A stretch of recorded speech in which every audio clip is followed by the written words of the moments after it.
दोस्तों, विज्ञान कहता है कि जीभ पर लगी चोट सबसे पहले ठीक हो जाती है। विज्ञान कहता है जीभ पर लगी चोट सबसे पहले ठीक हो जाती है, पर ज्ञान कहता है कि जीभ से लगी चोट कभी भी ठीक हो ही नहीं सकती। हेलो एंड वेलकम गाइज, मैं नील विश्वकर्मा आज आपके लिए लेकर आया हूं class 12 physics chapter 1 part 2 of electric charge and electric field.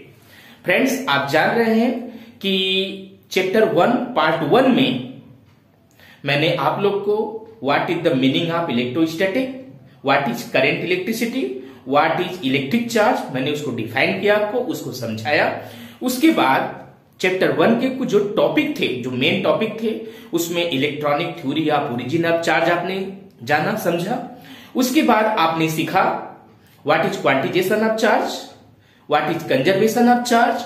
उसके बाद फ्रेंड्स मैंने आपको कूलम्स लॉ क्या होता है, कूलम्स लॉ का फार्मूला डिराइव किया, और साथ ही साथ व्हाट इज यूनिट चार्ज, उसको मैथमेटिकल वे से डिफाइन करके आपको बतलाया। तो फ्रेंड्स, कूलम्स लॉ के बाद मैंने कोई न्यूमेरिकल अटेम्प्ट नहीं किया था क्योंकि वीडियो काफी लंबा हो रहा था। That's why at first we will attempt numerical of Coulomb's law. After that we will attempt another topic of this chapter. Okay friends? Friends, numerical question लगाने से पहले कुछ ऐसे स्किल्स हैं जिनकी बार बार जरूरत पड़ेगी, मैं आपको बतला देता हूं, और आप कॉपी के एकदम लास्ट में उसको आप नोट कर लेंगे क्योंकि फ्रीक्वेंटली इसकी जरूरत पड़ती रहेगी। आइए देखते हैं फ्रेंड्स क्या क्या जरूरत पड़ती रहेगी। तो फ्रेंड्स, जैसे 1 सेंटीमीटर, 1 सेंटीमीटर की जगह क्या लिखेंगे, 10 up to the power -2 metre. Okay friends, ठीक है। 1 मिलीमीटर, 1 मिलीमीटर की जगह क्या लिखेंगे, 10 up to the power -3 metre. Clear friends? और उसके बाद फ्रेंड्स आ जाएगा माइक्रोमीटर। तो माइक्रो में कितना हो जाएगा, 10 की पावर -6 मीटर। जैसे फ्रेंड्स यहां देखिए माइक्रो आया हुआ है, इस वजह मैं आपको बता दे रहा हूं कि न्यूमेरिकल लगाने समय की जरूरत पड़ेगी कुछ मेट्रिक स्केल की। और साथ ही साथ फ्रेंड इसके बाद हम चलते हैं नैनोमीटर में। नैनो में क्या होगा, 10 up to the power -9 metre हो जाएगा फ्रेंड्स। उसके बाद हम चलते हैं एंगस्ट्रॉम में। एंगस्ट्रॉम में friend 10 up to the power -10 metre होता है। उसके बाद पिकोमीटर में चलते हैं।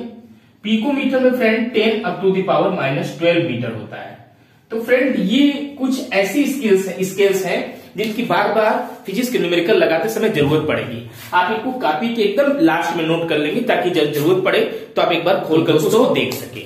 अब based on coulomb inverse square law कुछ इंपॉर्टेंट न्यूमेरिकल्स को हम अटेम्प्ट करते हैं जो फ्रीक्वेंटली बोर्ड एग्जाम में पूछे जाते हैं।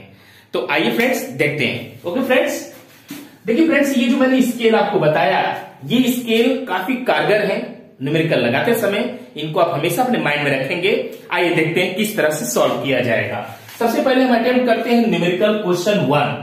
Numerical question 1। Okay friends, then solution 1। I am going to write solution 1। Okay friends, at first we will write given data. What we will write, given data. Okay student, 2 charges each of 3 microcoulomb। 2 charges means given data में, in given data what we will write student, 2 charges means Q1 and Q2, Q1 and Q2। Okay friends, Q1 and Q2, 2 charges each of 3 microcoulomb, 3 microcoulomb, 3 microcoulomb, 3 microcoulomb। Okay friends, micro में भी मैंने आपको बताया कि 10 up to the power -6 होगा।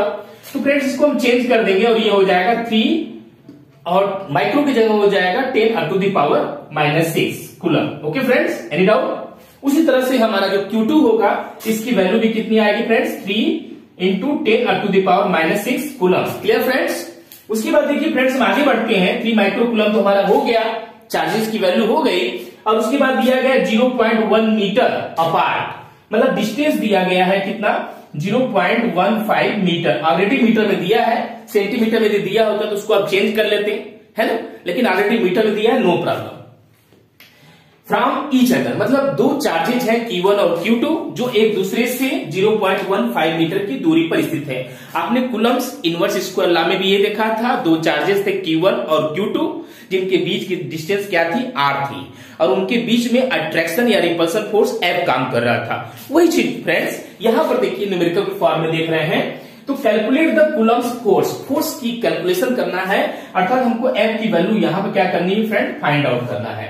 तो जैसे Coulomb's law में 4 फिगर थे, Q1 Q2 R और F था, उसी तरह से यहाँ गिवन डेटा में फ्रेंड्स हम देख रहे हैं कि 4 फिगर है और हमको क्या निकालना है फ्रेंड्स, फोर्स की कैलकुलेशन करना है, फोर्स फाइंड आउट करना है। तो सिंपल सी बात है, आप कूलम्स लॉ का फार्मूला डालेंगे, वैल्यू पुट करेंगे, कैलकुलेट कर देंगे, आंसर आ जाएगा।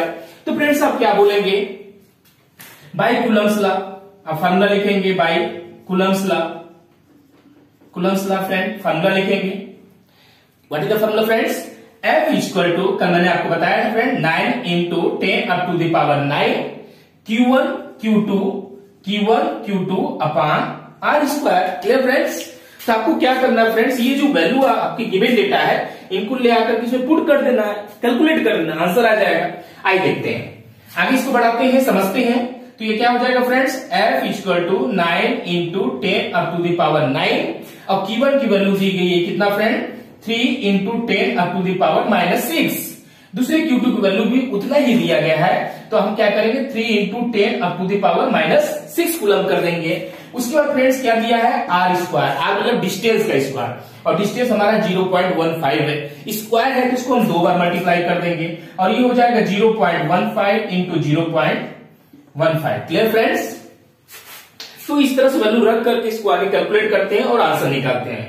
तो आगे सॉल्व करते समय फ्रेंड एक चीज ध्यान देंगे कि जो नंबर्स होंगे या डिजिट्स होंगे, पहले उनको एक जगह समाप्त कर लेंगे और पावर को एक जगह कर लेंगे और पॉइंट को हटा लेंगे। ये सब चीजें आप ध्यान देंगे तो आपको न्यूमेरिकल लगाते समय इजी रहेगा। जैसे आप फ्रेंड्स देखिए, 15 को हम 3 से डायरेक्टली नहीं काट सकते क्योंकि यहाँ पॉइंट है, तो पहले पॉइंट को हटा लेते हैं। मतलब यहाँ देखिए फ्रेंड्स 9 है, यहाँ पे क्या है फ्रेंड्स 9 है, 9 इंटू 3 इंटू 3, इनको एक जगह हम लिख लेते हैं। मतलब 9 इंटू 3 इंटू 3 हमने एक जगह लिख लिया। Okay friends. उसके बाद हम देखते हैं यहाँ पर पावर को देखते हैं, 10 up to the power -6, 10 up to the power -6 को -6 में आपस में मिला देंगे तो कितना हो जाएगा, 10 up to the power -12। Clear friends. उसके बाद हमारा पावर बचा प्लस वाला 10 अप टू द पावर 9, तो इसको हमने इस तरह से लिख दिया। और अभी बचा नीचे का पॉइंट हटाना, पॉइंट कैसे हटेगा उसको देख लेते हैं, समझ लेते हैं। 0.15 है तो ये हो जाएगा 15, है ना। फिर पॉइंट मतलब फ्रेंड्स आप 1 मानिए, उसके आगे जितना डिजिट उतना जीरो लगाइए, मतलब 1 और 2 डिजिट 2 जीरो लगेगा तो क्या हो जाएगा 100, लेकिन नीचे है तो उसको ऊपर ले जाना पड़ेगा, अर्थात यहां पर हो जाएगा 100। Okay friends. उसी तरह से फ्रेंड्स हम यहां देख लेते हैं, दूसरा फिगर में भी 0.15 है तो यहां लिखेंगे 15, और जो मैंने आपको बताया तरीका, पॉइंट मीन्स 1, उसके आगे 2 डिजिट तो आप लिख लेंगे 2 जीरो। तो इस तरह से ये आसान हो जाएगा आपके लिए। अब आगे क्या करते हैं फ्रेंड्स, क्या करना चाहिए बताइए। अब हमको क्या करना है, इनको काटना चाहिए जहां तक हो सके, है कि नहीं। काटेंगे तो कुछ और इजी लगेगा। जैसे हम देखते हैं फ्रेंड्स, 3 से यदि मैं काटूं 3 1 जा और 3 5 जा, ये कट जाएगा। Okay friends. उसी तरह से यहां भी काट सकते हैं, 3 1 जा 3 5 जा, ये कट गया, है ना। तो आगे देखते हैं फ्रेंड्स, 5 से ये 100 की और फिगर भी कर सकता है, काटते हैं। जैसे 5 से इसको काटूंगा तो क्या हो जाएगा, 5 20 जा 100, है ना। 5 से फिर काटूंगा तो 5 1 जा, और इसको काटूंगा तो 5 4 जा, है ना। तो इस तरह से फ्रेंड्स आपने देखा कि डिनोमिनेटर वाले फिगर सारे कट गए हैं, सिर्फ न्यूमरेटर वाला फिगर बचा हुआ है। तो फ्रेंड्स यहां पर देखिए क्या बचा है, नंबर में या डिजिट में देखिए, 9 1 जा 9 9 9 9, यहां देखिए यहां बचा है 9 4 जा 36, ये कितना हो जाएगा फ्रेंड्स, यहां पर हो जाएगा 36। क्लियर। कितना हो जाएगा फ्रेंड्स 36। अब उसके बाद देखिए पावर को देखिए फ्रेंड्स, पावर को देखिए कितना बचा है, 10 की पावर -12 है, 10 की पावर 9 है, इसको सॉल्व करूंगा तो कितना आएगा, 10 की पावर -3 आएगा, 10 की पावर -3 आएगा। और यहाँ पर 10 का होल स्क्वायर है, 10 का स्क्वायर है ना।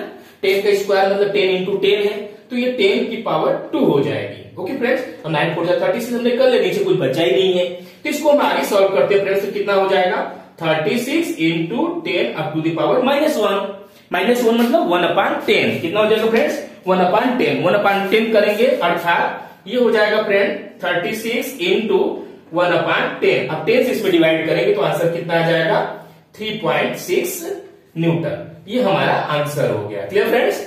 तो इस तरह से आपने देखा कि फ्रेंड्स ये न्यूमेरिकल काफी आसान है, बस आपको कूलम्स इनवर्स स्क्वायर लॉ जो है उसका कांसेप्ट क्लियर होना चाहिए। Q1 Q2 होता है, उनके बीच की डिस्टेंस R होती है, लगने वाला फोर्स होता है, उसी फोर्स को यहाँ कैलकुलेट करना था। मतलब टोटल हमारे 4 फिगर थे, Q1 Q2 R और F। इन चारों में से कोई 3 दिया जा सकता है, कोई एक पूछा मैंने चौथा पूछा जा सकता है। आइए हम दूसरा न्यूमेरिकल अटेम्प्ट करते हैं based on Coulomb's inverse square law. Okay friends, आइए क्वेश्चन नंबर 2 को अटेम्प्ट करते हैं। ओके फ्रेंड्स, देखिए फ्रेंड्स क्या बोला गया है, बहुत ही इंपॉर्टेंट क्वेश्चन है। क्या क्वेश्चन है कि प्लस 9e और प्लस e 2 पॉइंट चार्ज है। जैसे आपने कूलम्स लॉ में देखा कि 2 पॉइंट चार्ज जो है किनारे पर थे, उसी तरह से यहां 2 पॉइंट चार्ज है फ्रेंड्स। एक चार्ज यहां पर मैंने ले लिया, एक चार्ज यहां पर ले लिया। ये कौन सा सोल्यूशन है फ्रेंड्स? सोल्यूशन 2। क्वेश्चन नंबर 2 को मैं अटेम्प्ट कर रहा हूं, सोल्यूशन 2। ओके फ्रेंड्स, क्या बताया जा रहा है? प्लस 9e और plus e 2 point charges. 2 point charges मतलब हम यहां पर एक जगह प्लस 9e को ले लिए और दूसरे जगह प्लस e को ले लिए। ओके फ्रेंड्स, 2 पॉइंट चार्ज ले लिए ना, are kept 8 metre apart from each other, माने एक दूसरे से 8 मीटर की दूरी पर रखे गए। ये दोनों जो पॉइंट चार्ज है इनके बीच की डिस्टेंस कितनी है फ्रेंड्स? 8 मीटर है। ये 8 मीटर दूरी पर रखे हुए हैं। 8 मीटर की दूरी पर ये एक दूसरे से स्थित है। एक दूसरे माने एक दूसरे के बीच की दूरी 8 मीटर है। तो आगे बता देना friends, wear a third charge Q, एक तीसरा चार्ज है Q। ये तीसरा charge Q should be placed on the line joining the 2 charges, मतलब दोनों चार्ज को ज्वाइन करने वाली लाइन के किस बिंदु पर तीसरे चार्ज Q को रखा जाना चाहिए, है ना? कहां रखा जाना चाहिए? So that Q should be in equilibrium. Q क्या हो जाए? इक्विलिब्रियम हो जाए। जैसे आपने गांव देहात में देखा होगा फ्रेंड्स कि एक डंडा ले लेते हैं, डंडे पे बीच में बोझा लाद देते हैं और 2 व्यक्ति कंधे पर लेकर के चल देते हैं, है ना? चलत मुसाफिर मोह लिया रे, है ना? तो क्या करते, गाना गाते गाते जाते हैं लोग, बीच में डंडा रख लेते हैं, बोझ को ऐसी जगह बीचों बीच स्थित करते हैं या ऐसी जगह सेट करते हैं कि दोनों कंधे पर बोझ क्या पड़े, बराबर पड़े, जो है दबाव बराबर पड़े। तो उसी तरह से फ्रेंड्स यहां पर इक्विलिब्रियम की स्थिति में तीसरा चार्ज को कहां रखा जाना चाहिए, प्रॉब्लम ये है। तो मान लीजिए फ्रेंड्स प्लस 9e से आपने x दूरी पर तीसरे चार्ज Q को रखा। तीसरा चार्ज हमारा क्या हो गया फ्रेंड्स? मान लीजिए हमने यहां Q लिख दिया। क्या लिख दिया? Q। तो फ्रेंड्स जरा सोचिए कि यहां से प्लस 9e से कितने दूरी पर रखा? मान लीजिए हमने इसको x दूरी पर रखा। कितने दूरी पर रखा फ्रेंड्स? x डिस्टेंस पर रखा। कितने डिस्टेंस पर रखा? x डिस्टेंस पे। तो सिंपल सी बात है, जो रेस्ट ऑफ डिस्टेंस होगा वो 8 में से क्या हो जाएगा? x कम हो जाएगा, तो बाकी डिस्टेंस कितना हो जाएगा? 8 माइनस x मीटर हो जाएगा। ओके फ्रेंड्स, तो इसको हम बोल सकते हैं कि x मीटर की दूरी पर रखा। कितनी दूरी पर फ्रेंड्स? x मीटर की दूरी पर रखा गया। x मीटर की दूरी पर रखने पर बाकी दूरी 8 माइनस x हो जाएगा। तो फ्रेंड्स इक्विलिब्रियम चूंकि यहां पूछा जा रहा है इक्विलिब्रियम में, तो आप लिखेंगे in equilibrium. In equilibrium Coulomb's formula डालेंगे। कूलम्स फार्मूला आप जान रहे हैं क्या? 1/4πε0 Q1 Q2/r²। ओके फ्रेंड्स, तो आइए यहां देखते हैं फ्रेंड्स। तो सबसे पहले लेफ्ट हैंड साइड को लेते हैं, क्योंकि इधर लेफ्ट हैंड साइड, क्योंकि उधर राइट हैंड साइड। तो हम देखते हैं फ्रेंड्स 1/4πε0 Q1। Q1 की जगह मान लीजिए हमने 9e लिख लिया, है ना फ्रेंड्स? और तीसरा जो Q1 हो गया, Q2 की जगह क्या हो गया हमारा? Q हो गया। अब बीच की डिस्टेंस क्या हो जाएगी? x। चूंकि फोर्स डिस्टेंस का स्क्वायर होता है तो हम यहां पे स्क्वायर कर देंगे। ये लेफ्ट हैंड साइड का फिगर हो गया। अब राइट हैंड साइड में भी देखते हैं उसी तरह से 1/4πε0 Q1। Q1 यहां पर कितना है फ्रेंड्स? Q है, और Q2 क्या है? E है। अपान डिस्टेंस कितना है? 8 माइनस x का होल स्क्वायर। Clear friends? तो यहां चूंकि पूछा गया है कि तीसरे चार्ज Q को कितने दूरी पर रखा जाए, तो चूंकि आपने माना कि x दूरी पर रखा जाएगा, तो आप यहां पर लिख देंगे, है ना? क्या लिखेंगे friends? Let Q should be placed at distance x from 9e charge. Clear friends? तो अब इक्विलिब्रियम की अवस्था में इस तरह से हम क्वेश्चन लगाएंगे, हमारे लिए अच्छा रहेगा। इक्विलिब्रियम। ओके फ्रेंड्स, देखिए असली यही है। अब बाकी सॉल्व करने में दिक्कत नहीं जाएगा, असली फंडा आपका यही है। अब चलिए देखते हैं फ्रेंड किस तरह से कैंसिल होंगे। जैसे 1/4πε0 दोनों साइड लेफ्ट हैंड साइड कर गए, कैंसिल हो गए। यहां से देखिए Q से Q कैंसिल हो जाएगा, E से E कैंसिल हो जाएगा, यहां पर 1 बचेगा। तो आप देख सकते हैं फ्रेंड्स यहां कितना बच रहा है? 9/x²। क्या बच रहा है फ्रेंड्स?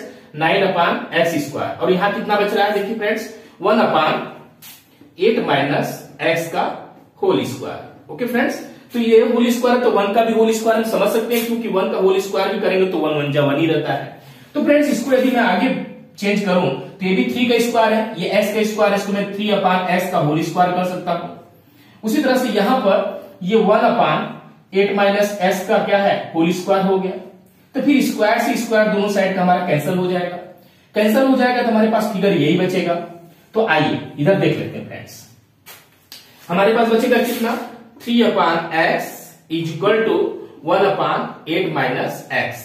हम क्रॉस मल्टीप्लाई कर देते हैं, क्रॉस मल्टीप्लाई करेंगे तो x इज इक्वल टू 3 का मल्टीप्लाई होगा तो 24 माइनस 3 का इसमें मल्टीप्लाई करूंगा 3 का इसमें 24 हो गया, इसमें करूंगा तो कितना हो जाएगा -3x, फिर x और ये बार इधर आके प्लस हो जाएगा 3x और इक्वल टू 24।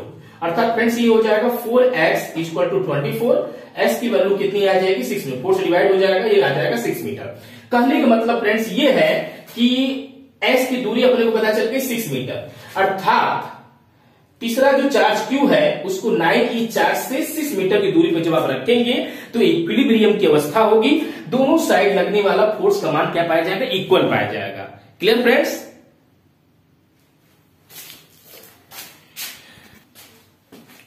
तो फ्रेंड्स इस तरह से आपने दो न्यूमेरिकल अच्छे से समझा, अटेम्प्ट किया। आइए अब हम कुछ थ्योरी टॉपिक जो इस चैप्टर में इंक्लूड है, पहले उस थ्योरी टॉपिक को देख लेते हैं। उसके बाद जो फार्मूला हम प्राप्त करेंगे उस फार्मूला को न्यूमेरिकल वाइज भी समझने की कोशिश करेंगे और न्यूमेरिकल अटेम्प्ट करेंगे। ओके फ्रेंड्स, तो आइए हम सबसे पहले इलेक्ट्रिक फील्ड को समझते हैं। देखिए फ्रेंड्स चैप्टर का नाम ही था electric charge and electric field. मैं आपको इलेक्ट्रिक चार्ज की डेफिनेशन बता चुका हूं, अब इलेक्ट्रिक फील्ड की बारी है।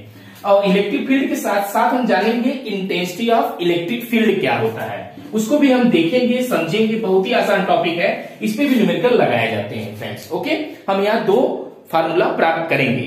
तो फ्रेंड्स सबसे पहले हम समझते हैं कि व्हाट इज इलेक्ट्रिक फील्ड। पहले इलेक्ट्रिक फील्ड को समझने की कोशिश करते हैं, ठीक है फ्रेंड्स। तो देखिए फ्रेंड्स एक एग्जांपल मैं दे रहा हूं। जैसे मान लीजिए कि हमने यहां पर एक पॉइंट पे एक चार्ज क्यू रख दिया। क्या रख दिया फ्रेंड्स? चार्ज क्यू रख दिया। तो उसके चारों तरफ अपना क्या होगा, एक प्रभाव एरिया होगा, इन्फ्लुएंस एरिया होगा, उसका इफेक्ट होगा। ओके फ्रेंड्स, यहां पर हमने क्या रख दिया फ्रेंड्स, यहां पर एक पॉइंट चार्ज रख दिया है। मान लीजिए हमने यहां पर क्यू रख दिया है। क्या रख दिया फ्रेंड्स? क्यू रख दिया है। और मान लीजिए कि इन्फिनिटी पे हमने एक टेस्ट चार्ज Q0 ले रखा है। इसका नाम क्या है फ्रेंड? टेस्ट चार्ज, परीक्षण आवेश, मतलब टेस्ट करने के लिए इसका यूज किया गया है। तो फ्रेंड्स Q0 को जरा सोचिए, AB प्लस है, AB प्लस है, AB प्लस है, AB प्लस है। ओके फ्रेंड्स, तो जरा सोचिए कि जब मैं इसको लेकर के इसके पास आ रहा हूं तभी कुछ नहीं हो रहा है, कुछ नहीं हो रहा है, कुछ नहीं हो रहा है, कुछ नहीं हो रहा है, कोई रिपल्सन या अट्रैक्शन फोर्स नहीं काम कर रहा। लेकिन जैसे जैसे ये पास आने लगता है ना, और जैसे यहां पर पहुंचता है तो उसके बाद ये क्या होता है, रिपेल हो जाता है। क्यों रिपेल हो जाता है फ्रेंड्स? क्योंकि दोनों क्या है, पॉजिटिव पॉजिटिव है, तो इस पर एक रिपल्सन फोर्स काम करने लगता है। क्या काम करने लगता है फ्रेंड्स? रिपल्सन फोर्स काम करने लगता है। अब तो सिंपल सी बात है फ्रेंड्स कि अब इसको इस रिपल्सन फोर्स के खिलाफ इसके अंदर ले जाने में क्या करना पड़ेगा, वर्क करना पड़ेगा। क्या करना पड़ेगा फ्रेंड्स? वर्क करना पड़ेगा।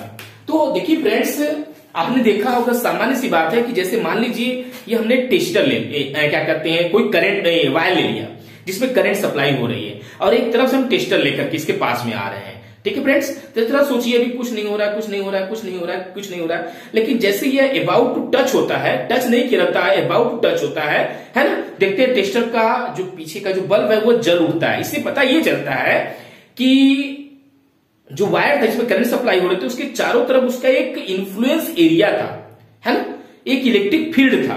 तो यही चीज किसी चार्ज या चार्ज ग्रुप ऑफ चार्ज के चारों ओर का वह एरिया, किसी चार्ज या ग्रुप ऑफ चार्ज के चारों ओर का वह एरिया जहां तक उसका इन्फ्लुएंस रहता है उस एरिया को ही हम बोलते हैं इलेक्ट्रिक फील्ड। क्या बोलते हैं फ्रेंड्स?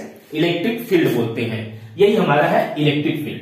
क्या बोलेंगे फ्रेंड्स कि किसी भी चार्ज या ग्रुप ऑफ चार्ज के चारों ओर का वह एरिया जहां तक उसका इन्फ्लुएंस रहता है, इफेक्ट रहता है, प्रभाव रहता है, उसी एरिया को हम बोलते हैं electric field. Clear friends?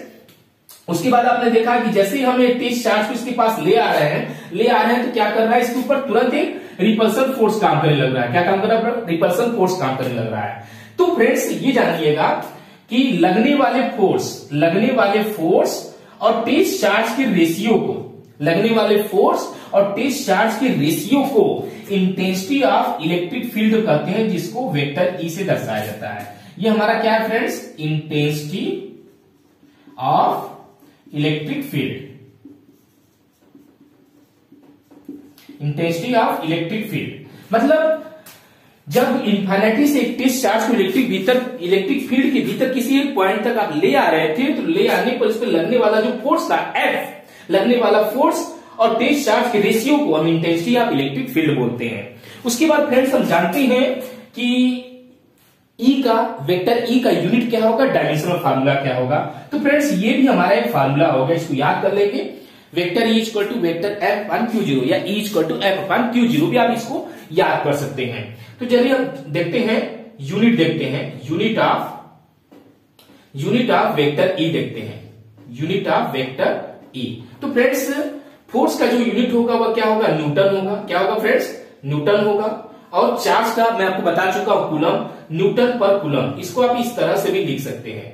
Okay friends, और उसके बाद हम चलते हैं डायमेंशनल फार्मूला निकालने के लिए। क्या निकालने के लिए फ्रेंड्स? डायमेंशनल फार्मूला, जो क्लास 11th में आपने बहुत अच्छे से पढ़ा होगा। तो डायमेंशनल फार्मूला निकालते हैं। तो फ्रेंड्स डायमेंशनल फार्मूला निकालते समय बच्चों को कुछ दिक्कत आती है, तो उसके लिए मैं एक आपको इजी ट्रिक बता रहा हूं, उसको ध्यान दीजिएगा। इजी ट्रिक यह है फ्रेंड्स कि कुछ डायमेंशनल फार्मूला जो मैं आपको बता रहा हूं उसको आप हमेशा याद रखिए या कॉपी के पीछे लिख लीजिएगा, वो काम देने वाली चीज है। मैं बता रहा हूं फ्रेंड्स, आप उसको देखिएगा, आपको अच्छे समझ में आएगा।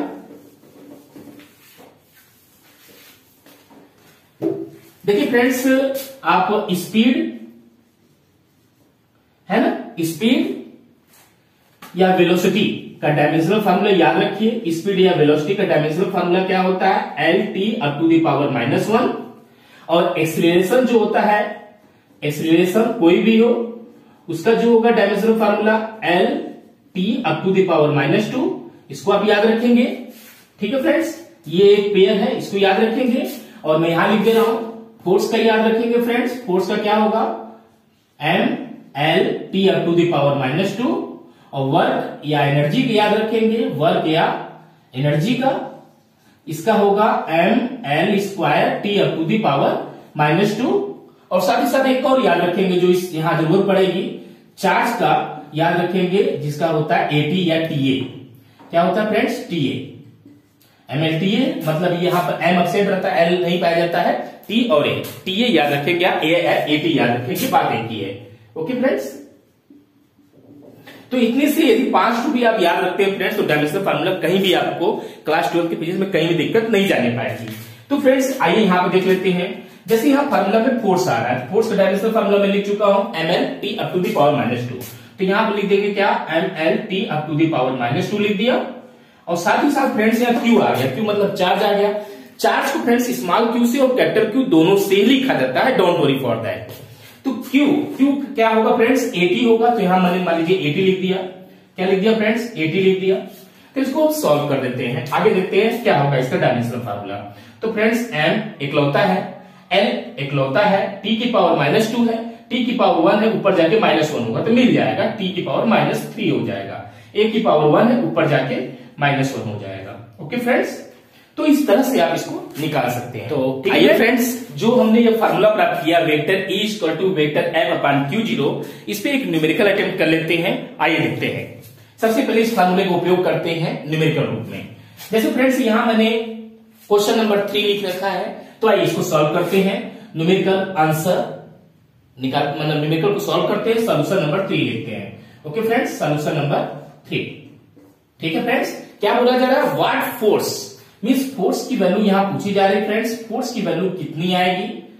विल एन इलेक्ट्रॉन, चूंकि इलेक्ट्रॉन की बात की जा रही है, experience in a uniform electric field of 2 × 10 up to the power 3 newton per coulomb. Newton per coulomb मतलब क्या होगा फ्रेंड्स? ई दिया है, वेक्टर ई दिया गया है, मतलब यहां पर वेक्टर ई की value intensity of electric field दिया गया है 2 × 10 अप टू द पावर 3, क्या? Newton per coulomb. Okay friends, चूंकि इलेक्ट्रॉन की बात हुई फ्रेंड्स, तो इलेक्ट्रॉन का जो चार्ज होता है वो चार्ज की वैल्यू कितनी होती है? 1.6 into 10 up to the power minus 19 coulomb. मैं आपको इस वीडियो के पार्ट 1 में इसको बतलाया हूं।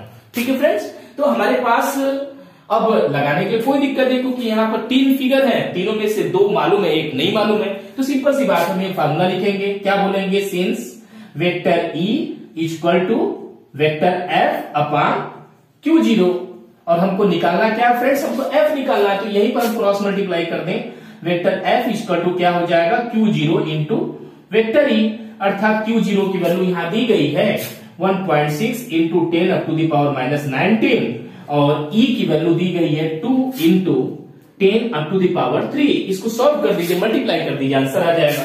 तो मल्टीप्लाई करते हैं फ्रेंड्स, तो कितना होगा, 2 का 1.6 में मल्टीप्लाई करेंगे तो कितना हो जाएगा 3.2। ओके फ्रेंड्स, और यहाँ 10 की पावर माइनस 19, 10 की पावर 3 कितना हो जाएगा 10 की पावर माइनस 16। चूंकि फोर्स है तो फ्रेंड्स यहाँ क्या लिखेंगे, न्यूटन लिखेंगे, और ये हमारा आंसर हो जाएगा। Clear friends. उसके बाद फ्रेंड्स हमें इस फार्मूले को थोड़ा सा इलाबोरेट करते हैं और आगे देखते हैं, जिसके बेस पर हम न्यूमेरिकल क्वेश्चन 4 को अटेम्प्ट करेंगे। क्लियर फ्रेंड्स, आइए देखिए फ्रेंड्स। देखिए फ्रेंड्स, यहां पर जो फार्मूला है vector E equal to vector F upon Q0, तो इसको यदि मैं आगे अटेम्प्ट करूं तो क्या होगा, जरा देखिए। फोर्स का जो हमने फार्मूला प्राप्त किया है वो 1/4 पाई एप्सिलॉन 0 क्या प्राप्त किया फ्रेंड्स, 1/4 पाई एप्सिलॉन 0। उसके बाद हमने प्राप्त किया Q1 Q2, लेकिन जरा सोचिए, यहां पहला चार्ज Q है और दूसरा चार्ज Q0 है, तो Q1 Q2 हो गया, और upon R square. Okay friends, हमने फोर्स की वैल्यू रख दिया, और नीचे क्या दिया है Q0, यहाँ Q0 पहले से दिया गया फ्रेंड्स, तो Q0 एक दूसरे के क्या करेंगे, कैंसिल कर देंगे। तो ये जो हमारा E की वैल्यू निकल रही है, ये एक फार्मूला अपने को और प्राप्त हो जाएगा, और ये हो जाएगा 1/4 pi epsilon 0 Q upon R square. तो ये फार्मूला अपने को और प्राप्त हो जाएगा Newton per coulomb. Okay friends, तो ये जो फार्मूला प्राप्त हुआ है, इसका डेरिवेशन करते समय भी इस फार्मूला की जरूरत होगी। E equal to 1/4 pi epsilon 0 Q upon R square. अब इस फार्मूले पर भी हम एक न्यूमेरिकल अटेम्प्ट करते हैं। ओके फ्रेंड्स, आगे देखते हैं एग्जांपल नंबर 4। एग्जांपल नंबर 4 को अटेम्प्ट करते हैं फ्रेंड्स। क्या यहां बोला गया फ्रेंड्स, इसको समझते हैं। क्वेश्चन में बोला गया है what will be intensity of electric field. Intensity of electric field क्या होगी, उसको हमको पता करना है। Solution 4, what will be intensity of electric field, मतलब E की वैल्यू क्या होगी, ये हमको फाइंड आउट करना है at a distance of 3 metre. मतलब यहाँ R की वैल्यू दी गई है कितनी, 3 मीटर दी गई है ना, फ्रॉम 6 माइक्रो कूलम चार्ज। मतलब Q की वैल्यू दी गई है, यहाँ पर Q की वैल्यू दी गई है फ्रेंड्स कितना, 6 माइक्रो कूलम। 6 माइक्रो कूलम है, तो जैसे पहले मैं आपको बता चुका हूं फ्रेंड्स, माइक्रो में कितना हो जाएगा, 10 up to the power minus 6 coulomb हो जाएगा। तो देखिए फ्रेंड्स, आपको E का मान पूछा जा रहा है ना, E की वैल्यू पूछी जा रही है, और Q और R की वैल्यू दी गई है। तो आप बोलेंगे सिंपल सी बात है, आपका फार्मूला क्या है फ्रेंड्स, ये फार्मूला है E equal to 1/4 pi epsilon 0 Q upon R square, ये फार्मूला होता है। अब इसको आगे मैं देखता हूं फ्रेंड्स, तो E की वैल्यू अपने को निकालना है, तो इसकी वैल्यू कितनी हो जाएगी, 9 इंटू 10 की पावर 9, और Q की वैल्यू आपको दी गई है 6 into 10 up to the power minus 6 upon R square. R की वैल्यू 3 मीटर है, तो मल्टीप्लाई कर देंगे फ्रेंड्स, 3 इंटू 3 कर देंगे, है ना फ्रेंड्स। तो 3 से ये काट देंगे, 3 बढ़ जाएगा, फिर 3 से ये 3 कैंसिल हो जाएगा। तो हमारे पास फ्रेंड्स कितना बचेगा, 6 इंटू 10 की पावर 3, क्या बचेगा फ्रेंड्स, 10 की पावर 3। ये हमारा क्या हो जाएगा, न्यूटन पर कूलम। तो फ्रेंड्स इस तरह से इसको सॉल्व करेंगे, है ना फ्रेंड्स। ओके, आपको समझ में आया। आई थिंक आज का वीडियो आपको काफी अच्छा लगा होगा, तो इसको ज्यादातर लाइक करिए, शेयर करिए एंड सब्सक्राइब करिए। Thanks for watching.